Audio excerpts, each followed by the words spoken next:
Some places carry a different kind of quiet. Not silence, but purpose.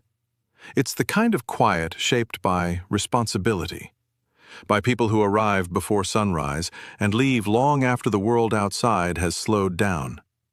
A hospital may look calm from the outside, rows of windows, clean walls, steady lights, yet inside, care is always in motion. Measured footsteps echo softly through long corridors. Clipboards are lifted. Monitors blink. Hands are washed, again and again. And everywhere, words matter as much as actions. Welcome back, Fluent Ears family. It's good to be here with you again, sharing another real-life English moment, another situation where communication truly matters. In our episodes, English isn't something you study. It's something you use, something that moves quietly between people during moments that matter. Today's episode belongs to a space many learners find challenging, not because the English is difficult, but because the responsibility is real. This is the kind of English used when someone is worried, when someone is tired, when someone needs clarity more than complexity. Today, we step into the world of nurses. Nursing English is not about long sentences. It's about timing, tone, and choosing the right words when emotions are close to the surface. This episode is part of our real-life conversation playlist, where English is used the way it's actually spoken, in real environments with real emotions. You'll hear pauses. You'll hear reassurance. You'll hear how professionals sound calm even when responsibility is heavy. And it's also part of our Medical English playlist, a series designed to help you feel confident in hospitals, clinics, and healthcare settings. Not confident because you know every word, but confident because you know how to speak when it matters. For many learners, hospitals create pressure. Fear of making mistakes, fear of saying the wrong thing, fear of being misunderstood. This episode is designed to ease that pressure. In episode 17, we don't teach English like a classroom subject. Instead, we invite you into a nurse's shift, where English flows naturally through care, clarity, and compassion. No scripts on the wall, no perfect sentences, just real communication. You'll hear how a nurse speaks to patients, how instructions are given gently, how reassurance is offered calmly, and how professionalism sounds when it's human. Sometimes it's not what you say, it's how you say it. A soft tone can lower anxiety. Clear words can prevent confusion. A calm explanation can make a difficult moment easier. That's the English we focus on here. If you're a nurse, or preparing to become one, these moments will feel familiar. You may recognize the pauses, the eye contact, the careful choice of words. And if English is not your first language, this episode is here to help you feel prepared, not pressured. You don't need perfect English. You need usable English. Before we begin, let's remind you of the Fluent Ears fluency method, because how you use this episode matters. Listening passively helps. Listening actively changes everything. First, listen carefully, with subtitles on. Let your ears catch the rhythm, the tone, and the natural pauses in real nursing conversations. Notice how sentences end softly. Notice how reassurance sounds. Second, listen again. This time, pause after each dialogue, and repeat the line out loud, standing in front of a mirror if possible. Watch your expression. Feel the confidence in your voice. Even quiet confidence sounds different. This step may feel uncomfortable at first. That's normal. Growth often begins there. Third, notice the vocabulary and idioms that are marked in yellow in the subtitles. Those are your power phrases, the ones people actually use. Write them down. Make them yours. Small steps like these turn listening into fluency. Not overnight, not perfectly, but steadily. Fluency is not a jump. It's a gradual walk forward. And if you want extra English listening practice beyond this video, audiobooks can make a big difference. Hearing natural English regularly trains your ear without effort. Listening to real stories helps your ears get comfortable with natural English. Stories teach rhythm, emotion, flow. They prepare your mind for real conversations. Now, take a breath. Imagine this. It's the start of a shift. Your uniform is neat. Your hands are steady. Your mind is focused. You've reviewed your notes. You know where you need to be. You're ready. Patients are waiting, not just for treatment, but for reassurance. They're listening to your voice more than you realize. And you're ready to speak. Not perfectly, but clearly and calmly. This is episode 17, English for Nurses. Scene 2 begins now.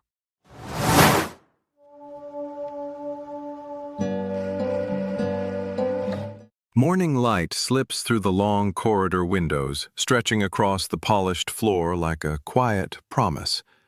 The hospital is awake, not hurried, not chaotic, just ready. This is the beginning of a shift, the moment where focus replaces sleep and responsibility gently settles on the shoulders. Some nurses arrive carrying coffee, others arrive carrying silence, but all of them arrive carrying care. All right, let's get started. Emma adjusts her badge, smooths the front of her uniform, and walks toward the sink near the nurses' station.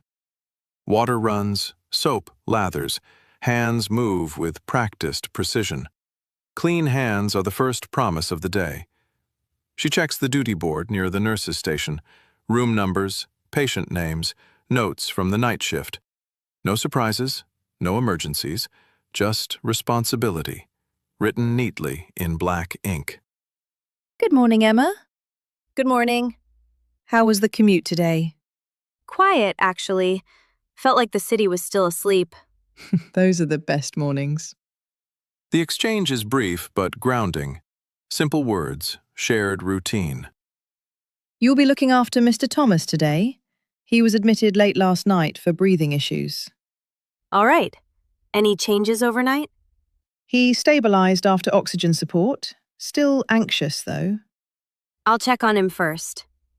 Emma nods, picks up the patient file, and begins walking toward room 204.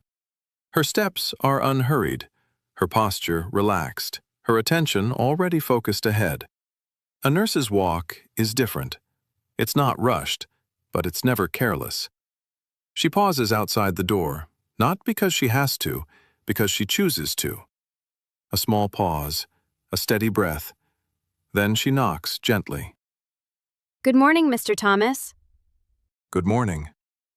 Emma steps inside slowly, allowing the patient time to adjust to her presence. My name is Emma. I'll be your nurse today. Nice to meet you. How are you feeling right now? She doesn't rush the question. She lets it sit. A bit better than last night, but my chest still feels heavy. Thank you for telling me. I'm here to help you through this. Emma moves closer to the monitor, checking it with a quick, trained glance. Oxygen levels, heart rate, breathing pattern. Everything is steady. Your vitals look stable. That's a good sign. That's good to hear. Emma pulls the curtain slightly to let more light in.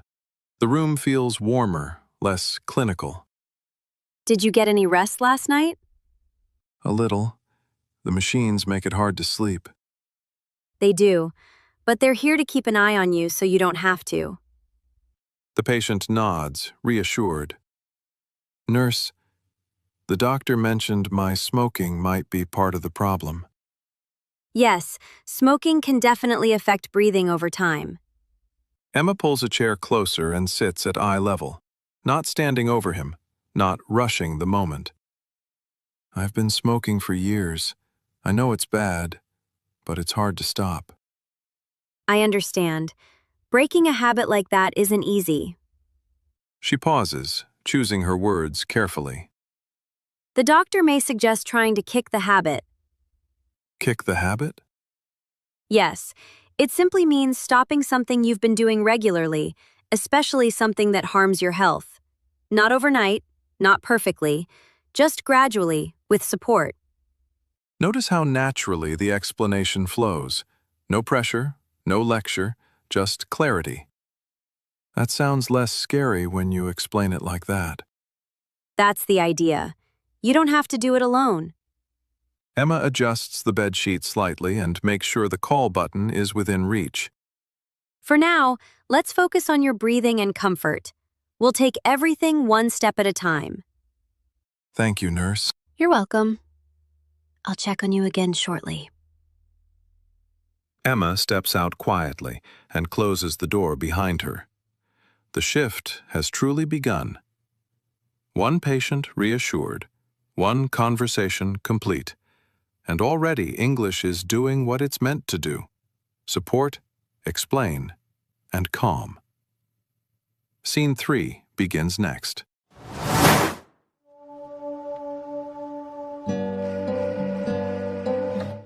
As the morning settles into its rhythm, the hospital begins to feel fully awake. Not noisy, not tense, just alive with quiet intention. This is the heart of a nurse's shift, where observation turns into action, and small conversations carry real weight. Emma stands briefly at the nurse's station, reviewing notes once more. She scans the chart, checks timings, reads carefully. Details matter here. A nurse doesn't just remember facts, she connects them. Emma closes the file, takes a breath, and walks back toward room 204. She slows as she reaches the door, then knocks lightly.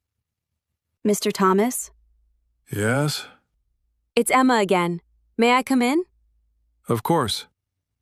She steps inside, allowing the door to close gently behind her. The room feels calmer now, less tension in the air. How are you feeling at the moment? A little more relaxed. Breathing feels easier than earlier. That's good to hear. Let's keep it that way.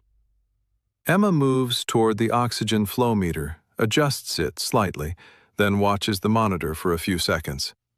Calm, focused, unhurried. Let me know if you feel any discomfort at all. All right. Emma pulls the chair closer again and sits. Sitting changes everything. It says, I have time. I'm also going to explain what we'll be doing today so nothing feels unexpected. I appreciate that. Many patients don't fear treatment. They fear uncertainty. You'll have a breathing exercise session later this morning, and the doctor will review your progress this afternoon. Okay. If anything feels uncomfortable during the exercises, you let us know immediately. I will.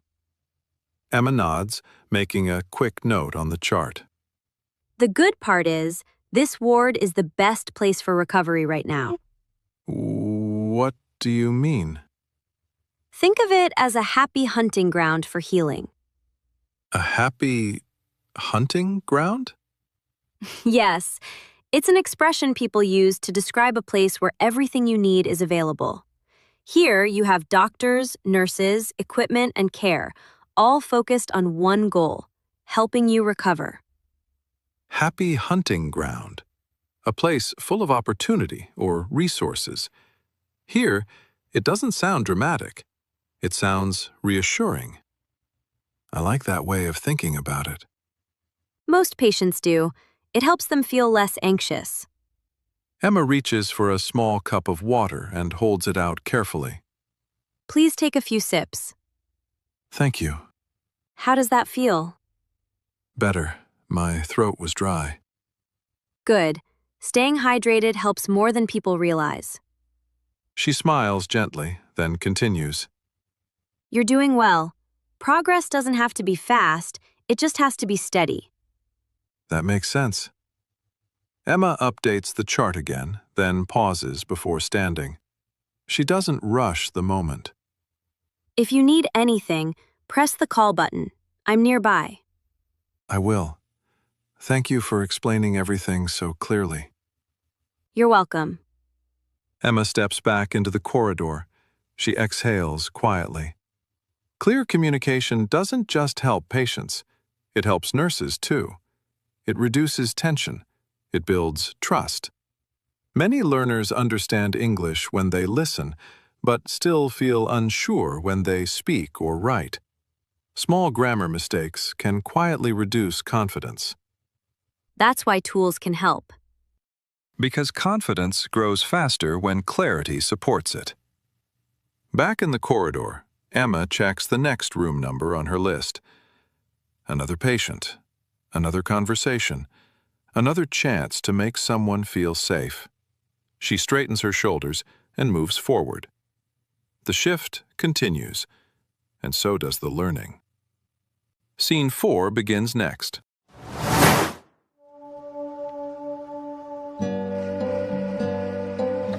By late morning, the hospital settles into a steady rhythm. Not rushed, not tense, just attentive. This is the part of a nurse's shift where experience quietly takes the lead, where care is guided not only by reports and monitors, but also by instinct. Emma stands at the nurse's station, flipping through patient charts. She reads slowly, carefully. Numbers tell one story, people tell another. As she closes Mr. Thomas's file, something lingers in her mind. Nothing obvious, nothing urgent, just a feeling. Over time, nurses learn to trust something subtle, a quiet inner signal that says, "Check once more." Emma looks up from the chart and glances down the corridor. Room 204. She takes a breath and walks back toward the room. Not because an alarm rang, not because the numbers changed, because experience whispered. She pauses outside the door for a brief moment, then knocks gently. Mr. Thomas, may I come in? Yes, please. Emma steps inside and closes the door softly behind her. The room is quiet, almost too quiet. I thought I'd check on you again. How are you feeling now? A bit better, but something still feels off. Emma doesn't interrupt. She watches, breathing, posture, the way he pauses between words. Can you tell me what feels different? It's hard to explain. I just don't feel as comfortable as before. Emma steps closer, listening beyond the words.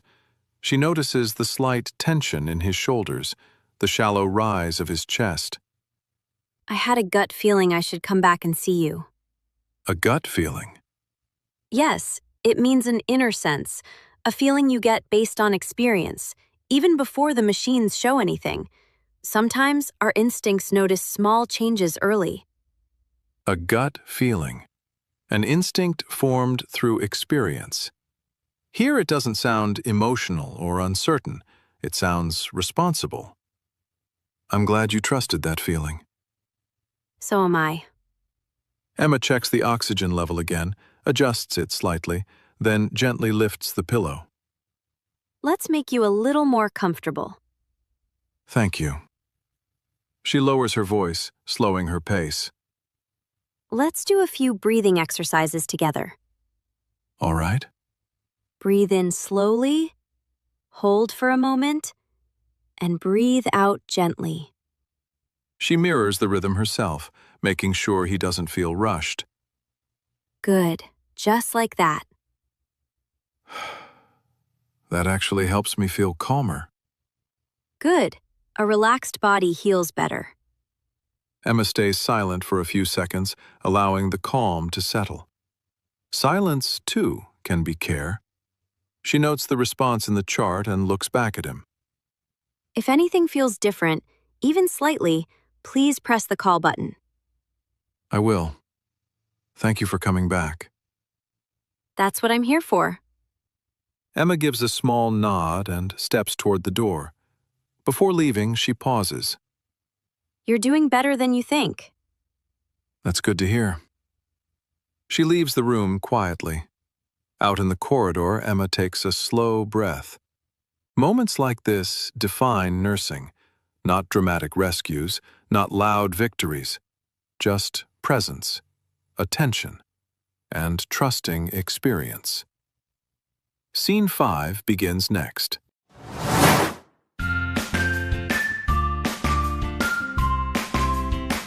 As the shift comes to a close, the corridors grow quieter again. Not empty, just resting. Lights soften, footsteps slow, voices lower. The hospital exhales.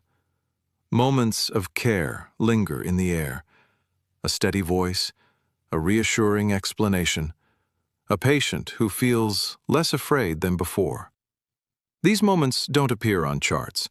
They aren't measured by machines, but they matter. This is what nursing English truly looks like. Not long sentences, not complicated words, just the right words, spoken at the right moment with the right tone. Emma stands near the window at the end of the corridor, looking out as daylight begins to soften. Her shift isn't over yet, but the hardest part has passed. Throughout this episode, you didn't just hear English, you experienced it inside real nursing situations. Welcoming a patient, giving instructions, offering comfort, explaining difficult ideas gently, trusting your gut feeling. Each moment required something simple yet powerful. Clear communication. If you followed along carefully, you may have noticed something important. Confidence doesn't come from knowing more English. It comes from using the English you already know, clearly and calmly. Many learners wait. They wait to feel ready. They wait to feel perfect. But real-life English doesn't wait. That's why the Fluent Ears approach matters. First, you listen. Then you repeat. Then you notice the small but powerful phrases that appear naturally in real life, not textbook English, working English. You heard how nurses speak when they reassure, how they explain without pressure, how they choose warmth over complexity. That's fluency in action. Emma walks slowly back toward the nurse's station. She tidies a clipboard, checks one final note, prepares for handover. Routine, done with care. But listening alone isn't enough. To become fluent, you need to speak with real people. That's where practice makes the difference. Not memorizing lines, but using your voice. Because fluency doesn't grow in silence. It grows when your voice is heard and answered. Because fluency grows faster when your voice gets used to being heard. Emma removes her badge and places it gently in her pocket. The shift is ending. Think back to the beginning of this episode, the start of a shift. Clean uniforms, steady hands, focused minds, the quiet responsibility of care. Now think of where you are, more familiar with medical English, more comfortable with real conversations, more confident than before. If you're a nurse, remember this. Your words heal too, sometimes as much as your actions. A calm explanation can slow a racing heart. A gentle phrase can ease fear. Clear English can build trust. And the more comfortable you become with English, the stronger that care becomes. Not louder, not faster. Stronger. Thank you for learning with us. Thank you for trusting Fluent Ears. This was episode 17, English for Nurses. Listen daily Speak bravely. and care with confidence. We'll see you in the next episode.